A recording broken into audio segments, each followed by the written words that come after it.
In this video, we'll be going over the Student Loan Interest Deduction Worksheet, which you can find in the instructions for Schedule 1, line 21.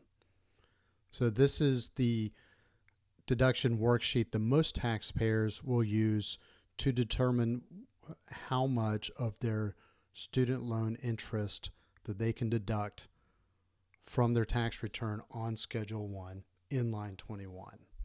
So most taxpayers, meaning if you are filing or planning to file IRS Form 2555, foreign earned income, if you are excluding income from either American Samoa or from Puerto Rico, then you may need to use the Student Loan Interest Deduction Worksheet located in IRS Publication 970, which is the publication for tax benefits for education. There are a couple of additional complexities in those tax situations that need to be accounted for. So if you don't fall into those categories, then this is a fairly straightforward walkthrough. And if you do determine that you need to use the Publication 970 worksheet, we'll put a link to that walkthrough in this video in the comments section, as well as links to the articles and videos that we've produced on for any of the forms and schedules that we discuss in this video. So before you begin, you'll need to determine whether or not there are any write-in adjustments that you can find on line 24Z, Schedule 1. So these are all kind of like a catch-all, and it goes through an exhaustive list of less popular deductions that most taxpayers don't know about. So unless you specifically know of an adjustment that you enter into line 24Z, this probably does not apply to you. And again, we just went over the exception criteria. So we're walking through this assuming that you meet the criteria to walk through this situation. So in the, we will use the story of our hero, John Doe, as he's applying his student loan interest to this worksheet. We'll walk through two examples, one where we select no for line 6 and walk through it, and then we'll go back and change some numbers so that we have to say yes and walk through those calculations. So in box 1, John Doe received a Form 1098E that shows he paid $5,000 worth of interest. Well, regardless of how much interest he paid, he cannot enter a number greater than $2,500. So this is the maximum student loan interest deduction, whether you're single, whether you're married, that you can take in a given calendar year. So from that, we're going to enter the line 9 amount from John's Form 1040 or his 1040 SR. So this is the total income line. So we entered $100,000 here. Now in line 3, we're going to enter the total of the amounts from Schedule 1, lines 11 through 20, 23, and 25. So I'll briefly mention them, and I'll put links to the show notes to the forms that may be involved for those calculations. So IRS Schedule 1, line 11 is educator expenses for teachers and that may spend money out of pocket for school supplies. Line 12 is certain business expenses for reservists, performing artists, and fee-basis government officials. That would be reported on IRS Form 2106.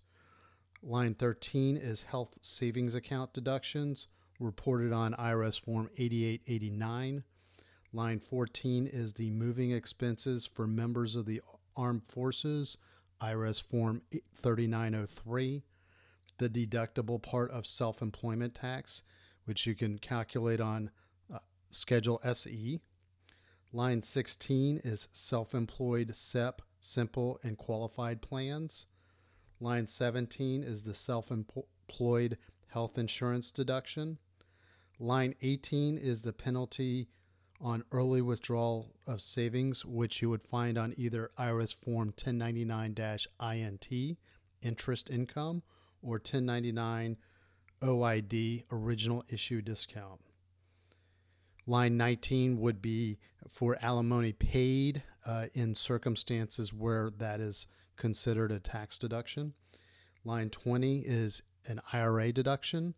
Line 23 would be any deduction for Archer MSA contributions. And then line 25 is kind of a catch-all for a lot of different adjustments to income that you calculate on lines 24A through 24Z. So after all of those, we've calculated that offline and we've determined that the total amount is $20,000. So in line 4, we're going to subtract the $20,000 from the $100,000 and we arrive at $80,000.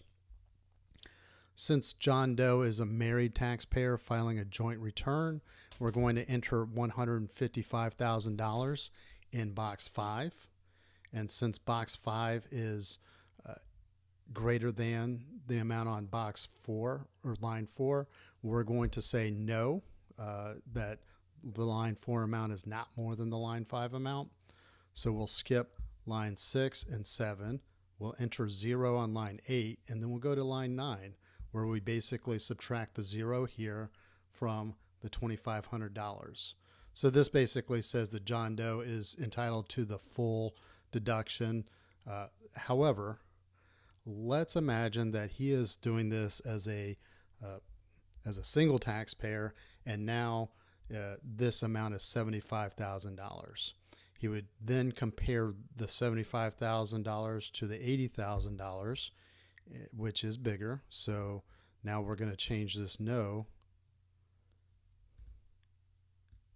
to a yes. So in this case, we're going to subtract the line 5 amount from the line 4 amount, and we arrive at $5,000.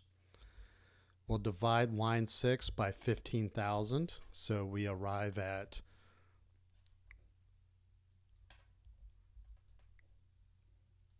.3333. So basically a third. So now we're going to multiply the line 1 amount by the line 7 amount. So we're going to take a third of that, and that happens to be, let's call that 800.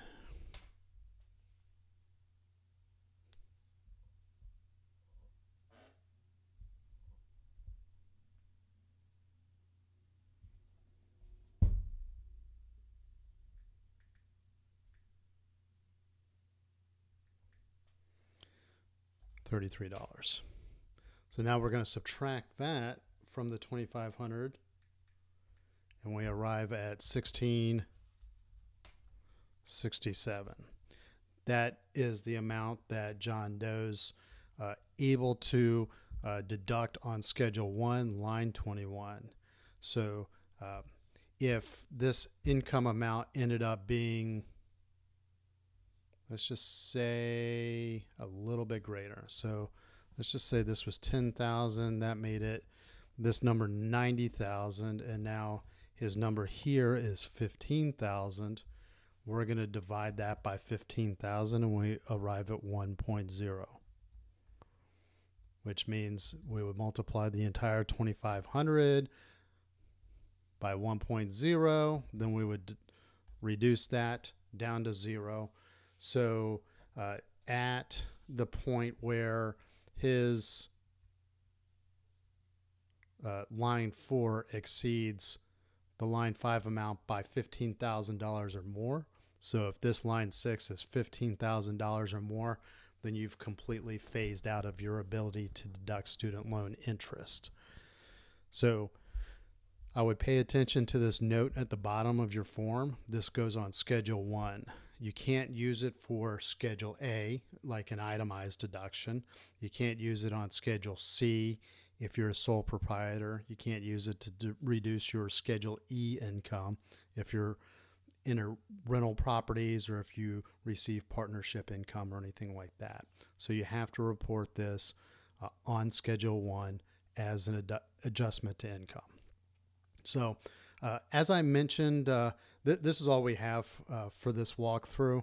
As I mentioned earlier, we'll put links in the show notes to all the forms and schedules that were mentioned in this video. If you like our articles, please subscribe to our newsletter. If you like our YouTube videos, please subscribe to our YouTube channel. And if there's any question or a topic that you would like discussed in an upcoming video, please hit us up in the comments section. Thank you very much and have a great day.